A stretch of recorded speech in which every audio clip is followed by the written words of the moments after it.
नमस्कार, स्वागत है आप सभी का अपने इस चैनल एग्जाम नाइट पर। मैं विजेंद्र लैम्पलेट स्वागत करता हूं आप सभी का। उत्तर प्रदेश में बाल विकास पुष्टाहार विभाग के अंतर्गत 52,000 नए पदों पर आंगनबाड़ी भर्ती प्रक्रिया शुरू की गई है। इस बार चयन प्रक्रिया, योग्यता और आयु सीमा में बड़ा बदलाव किया गया है, जिसको लेकर बात करेंगे। वेतन आपको इसमें कितना दिया जाएगा, प्लस इसके आवेदन के लिए आपके पास कौन कौन से आवश्यक डॉक्यूमेंट दस्तावेज होने चाहिए। इस बार उन सभी बहनों के लिए बहुत ही अच्छा मौका है जो आंगनबाड़ी के अंतर्गत चयन होकर अपनी सेवाएं देना चाहती हैं। सबसे पहले कुछ चीजें आप लोग यहां से देख पाएंगे, उसके बाद हम लोग योग्यता प्लस वेतन और सारी चीजों पर बात करेंगे। लेकिन सबसे पहले आप लोग यहां पर देख पाएंगे कि आंगनबाड़ी के 52,000 पदों पर भर्ती प्रक्रिया अब शुरू हो गई है। प्रदेश में आंगनबाड़ी और सहायिकाओं के जो 52,000 रिक्त पद थे, अब उस पर जो है मानदेय के आधार पर भर्ती प्रक्रिया शुरू हो गई है।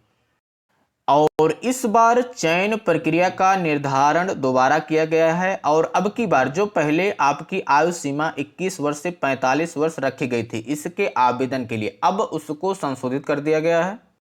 और अब इस भर्ती में सिर्फ और सिर्फ 21 से 45 वर्ष के बीच की आयु तय की गई है। मतलब कहने का यह है कि आप लोग समझ सकते हैं कि 21 से 35 वर्ष की बहनें इस फार्म को फिल कर सकती हैं।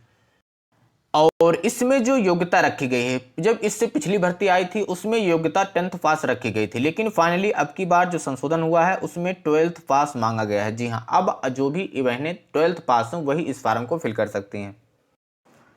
बाल विकास पुष्टाहार विभाग की जो सचिव हैं उनके द्वारा जो संशोधित शासनादेश है वो जारी कर दिया गया है। प्लस आपकी जो आयु काउंट की जाएगी वो हाई स्कूल और अंक तालिका प्रमाण पत्र आधार पर तय किया जाएगा। और अधिकतम 62 वर्ष की उम्र तक आप सभी की सेवाएं होंगी और उसके बाद जो है मानदेय आधारित सेवाएं स्वतः समाप्त कर दी जाएंगी।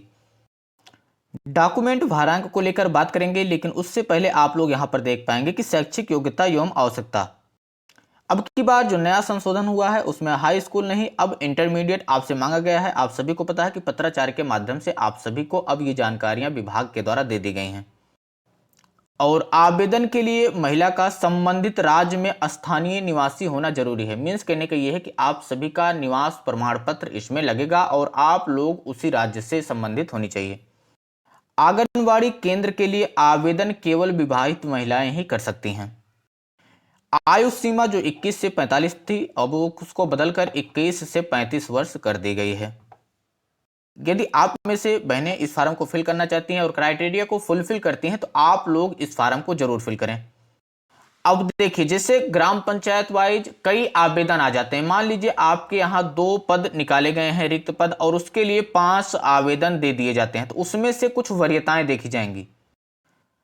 अब देखिए, जैसे कि एक तो ये है कि अगर आपके ग्राम पंचायत से 2 पद हैं और आवेदन नहीं हुए हैं, 2 ही 3 आवेदन हुए, तो आप लोगों का चयन कर लिया जाएगा। लेकिन यदि आवेदन ज्यादा होते तो उसमें जो निर्धारित योग्यता है उसके लिए सबसे पहले 7 अंक दिए जाएंगे। जैसे कि आपका 12th पास मांगा गया है वो आपकी निर्धारित योग्यता होगी। फिर यदि आप उससे ज्यादा योग्यता रखते हैं, स्नातक रखते हैं तो 2 नंबर आपको और एक्स्ट्रा दिए जाएंगे भारांक। प्रस्नातक आप रखते हैं, एमए आप यदि किए हैं, इस प्रकार से जो भी प्रस्नातक पीजी की डिग्रियां हैं यदि आप रखते हैं तो 1 नंबर उसका अतिरिक्त आपको दिया जाएगा।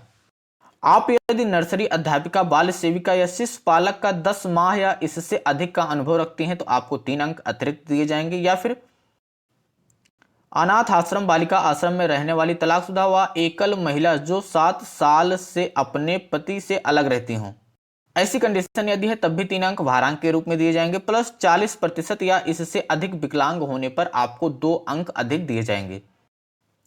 अनुसूचित जाति, अनुसूचित जनजाति, अन्य पिछड़ा वर्ग से संबंधित होने पर 2 अंक दिए जाएंगे। व्यक्तिगत साक्षात्कार आपका जो होगा उसके लिए 3 अंक और 2 बेटी वाले परिवार की अभ्यर्थी को 2 अंक दिए जाएंगे।